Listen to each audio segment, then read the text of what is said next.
Everybody welcome to this class. আজকে দেখো আমাদের ফার্স্ট যে কোশ্চেনটি এখানে আছে, রক্ততঞ্চনের জন্য প্রয়োজনীয় পদার্থটি হলো। কোশ্চেনটি কিন্তু একটি খুবই গুরুত্বপূর্ণ একটি কোশ্চেন। এখানে অপশানগুলো একটু দেখো। Option A bilirubin, B prothrombin, C albumin, D globulin. এই ক্লাসটিতে আমরা যে কোশ্চেন আনসারগুলি নিয়ে আলোচনা করব সেগুলি সবই আপার প্রাইমারির যে বিগত বছরের পরীক্ষাটি হয়েছিল সেখান থেকে নেওয়া হয়েছে। এই ক্লাসটি তোমাদের জন্য ভীষণই হেল্পফুল হতে চলেছে আপকামিং এক্সামের জন্য। তোমরা সবাই মনোযোগ সহকারে ক্লাসটি দেখবে এবং খাতায় নোট ডাউন করবে। Answer option B prothrombin. এটি যকৃতে উৎপাদিত একটি প্লাজমা প্রোটিন, যেটি রক্ততঞ্চনের সময় সক্রিয় হয়ে থ্রম্বিনে রূপান্তরিত হয় এবং রক্ততঞ্চনে সাহায্য করে। নেক্সট কোশ্চেন দেখো, অনাক্রমতার জন্য দায়ী কোষটির নাম হলো option A lymphocyte, option B erythrocyte, C thrombocyte, D hepatocyte.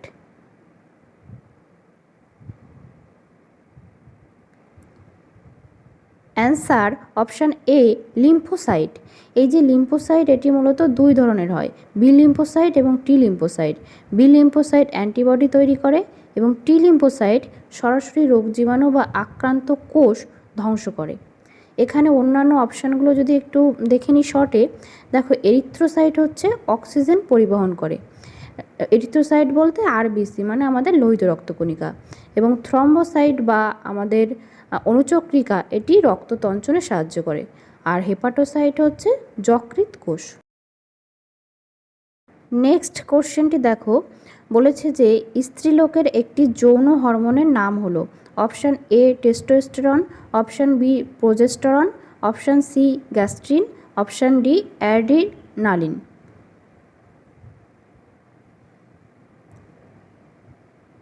এখানে আমাদের answer option B progesterone.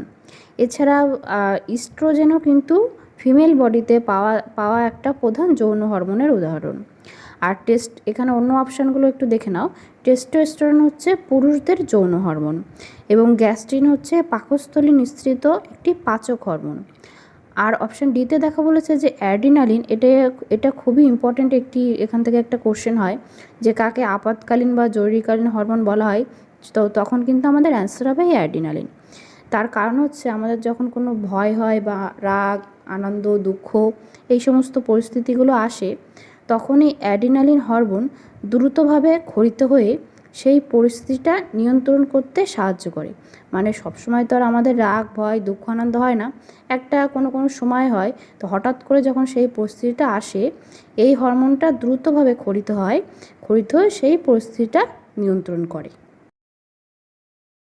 Next question আছে দেখো, ফুসফুসীয় শিরার রক্ত হৃৎপিণ্ডের প্রকোষ্ঠে প্রবেশ করে, মানে কোন প্রকোষ্ঠে প্রবেশ করে সেটা জানতে চাওয়া হয়েছে।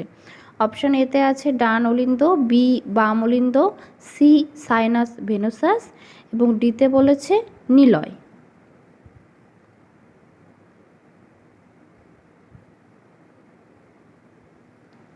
এখানে আমাদের অ্যান্সারটি দেখে নেব। অ্যান্সার হবে অপশান বি বাম অলিন্দ।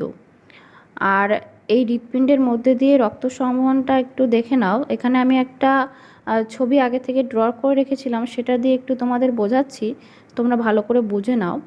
তো ফার্স্টে যেটা হয়, ঊর্ধ্ব মহাশিরা এবং নিম্ন মহাশিরার মাধ্যমে সারা দেহ থেকে যে দূষিত রক্ত মানে কার্বন ডাইঅক্সাইড যুক্ত রক্ত, সেই রক্তটা ডান অলিন্দে আসে। তারপর সেখান থেকে ডান নিলয়ে যায় এবং ডান নিলয় থেকে ফুসফুসীয় ধমনির মাধ্যমে ওই দূষিত রক্তটা যায় ফুসফুসে। তারপর সেখানে ওই দূষিত রক্ত পরিশুদ্ধ হয়ে বিশুদ্ধ রক্ত হওয়ার মাধ্যমে, মানে অক্সিজেনযুক্ত রক্ত হওয়ার মাধ্যমে, তারপর সেই রক্তটা ফুসফুসীয় শিরার মাধ্যমে আসে বাম অলিন্দে। তারপর সেখান থেকে যায় বাম নিলয়ে এবং এরপর মহাধমনির মাধ্যমে আমাদের সারা দেহে ছড়িয়ে পড়ে।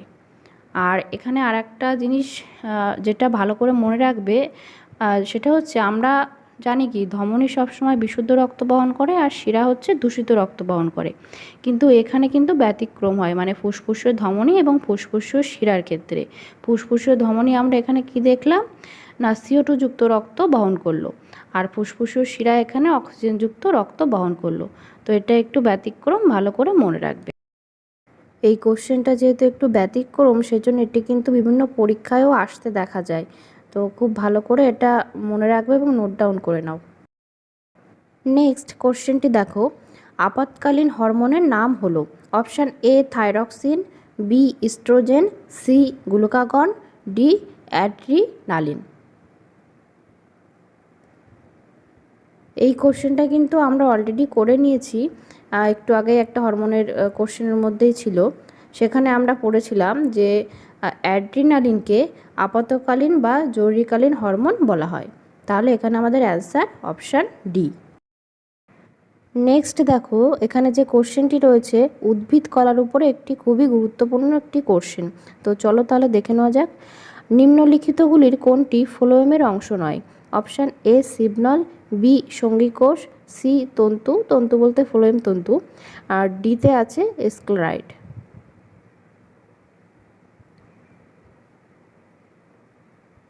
অ্যান্সার, এখানে আমাদের অ্যান্সার হবে অপশান ডি স্ক্লেরাইড।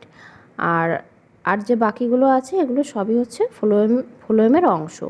আর এখান থেকে আরেকটি গুরুত্বপূর্ণ কোশ্চেন হয় সেটি হচ্ছে যে ফ্লোয়েম বা জাইলেম, এদের যে উপাদানগুলি আছে সেই উপাদানের উপর থেকে তাদের উপাদানের নামগুলি বা সেখানে কোনটি সজীব কোনটি মৃত সেগুলি। তো চলো তাহলে একটু সংক্ষেপে জেনে নিই। তো প্রথমে আমরা জাইলেমের উপাদানগুলি সম্পর্কে একটু জেনে নেব। জাইলেমের উপাদানগুলি হচ্ছে ট্রাকিয়া, ট্রাকিট, জাইলেম প্যারেনকাইমা এবং জাইলেম তন্তু। আর এর মধ্যে জাইলেম প্যারেনকাইমা ছাড়া বাকি যে উপাদানগুলি আছে, তার মানে ট্রাকিয়া, ট্রাকিট আর জাইলেম তন্তু, এগুলি হচ্ছে মৃত। আর শুধুমাত্র তাহলে জাইলেম প্যারেনকাইমাটা এক্ষেত্রে সজীব। আর ফ্লোয়েমের ক্ষেত্রে যদি দেখি, তো ফ্লোয়েমের উপাদানগুলি হচ্ছে শিবকোষ, শিবনল, সঙ্গীকোষ, ফ্লোয়েম প্যারেনকাইমা এবং ফ্লোয়েম তন্তু। আর এদের মধ্যে ফ্লোয়েম তন্তু ছাড়া বাকি যে উপাদানগুলি আছে সেগুলি সবই সজীব। তার মানে এক্ষেত্রে ফ্লোয়েম তন্তুটা হবে মৃত, আর বাকি যে শিবকোষ, শিবনল, সঙ্গীকোষ, ফ্লোয়েম প্যারেনকাইমা এগুলি সবই সজীব। নেক্সট দেখো, কোষের মধ্যে প্রোটিন সংশ্লেষের স্থান হলো option A dictyosome, B ribosome, C mesosome, D chromosome.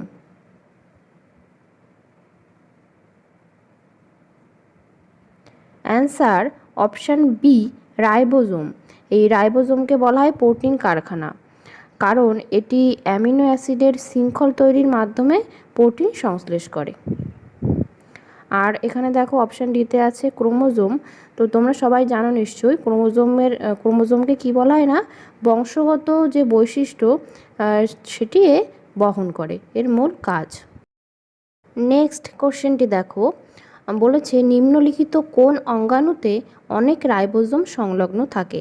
Option A অমসৃণ এন্ডোপ্লাজমীয় জালিকা, অপশান বি গলজি বডি বা Golgi body, C lysosome, D vacuole.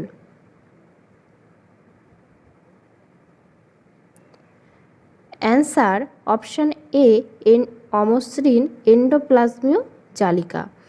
আর এখানে অপশান সিতে দেখো আছে লাইসোজোম, একে কিন্তু আত্মঘাতী থলি বা সুইসাইডাল ব্যাগ বলা হয়।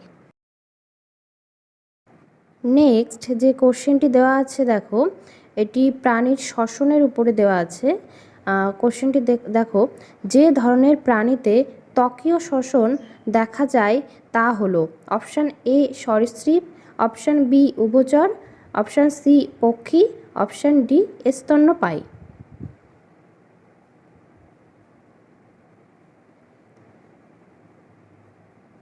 এখানে আমাদের সঠিক উত্তরটি হবে অপশান বি উভচর।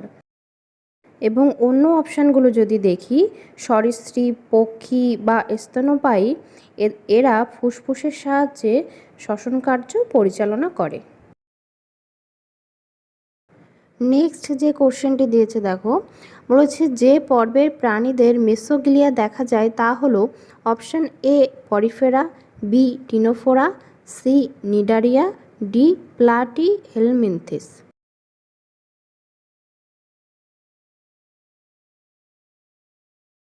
এখানে আমাদের সঠিক উত্তরটি হবে অপশান সি নিডারিয়া। আর এই নিডারিয়া পর্বের প্রাণীদের আরও একটি বিশেষ ধরনের কোষ দেখা যায়, সেটি হচ্ছে নিডোব্লাস্ট কোষ। এবং অন্য অন্য অপশান থেকে আমরা গুরুত্বপূর্ণ যে কোশ্চেনগুলো এক্সামে আসতে পারে একটু যদি দেখি, তো ছিদ্রাল প্রাণী কাদের বলে, সেক্ষেত্রে আমাদের অ্যান্সার হবে পরিফেরা। এটা আগের একটা ক্লাসেও তোমাদের সঙ্গে আমি আলোচনা করেছি। আর অপশান বিতে দেখো আছে টিনোফোরা।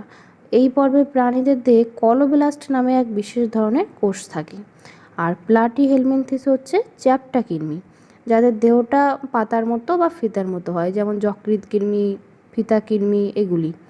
আর এদের এখান থেকে একটি গুরুত্বপূর্ণ কোশ্চেন পরীক্ষাতে আসে যে এদের রেচন অঙ্গ কী, সেক্ষেত্রে আমাদের অ্যান্সার হবে ফ্লেম কোষ বা শিখা কোষ। নেক্সট ক্লাসে আমি তোমাদের জন্য আরও কিছু এরকম গুরুত্বপূর্ণ পিওয়াইকিউ কোশ্চেন আনসার নিয়ে ডিটেলসে আলোচনা করব। তোমরা অবশ্যই ক্লাসগুলিকে ফলো করবে এবং চ্যানেলটিকে সাবস্ক্রাইব করে নেবে। আর আজকের এই ক্লাসটি তোমাদের কেমন লাগলো, হেল্পফুল হলো কিনা কমেন্ট করে আমাকে অবশ্যই জানিও। আর যারা এখনও এই ক্লাসটিকে লাইক এবং শেয়ার করোনি, তারা অবশ্যই লাইক এবং শেয়ার করে দাও।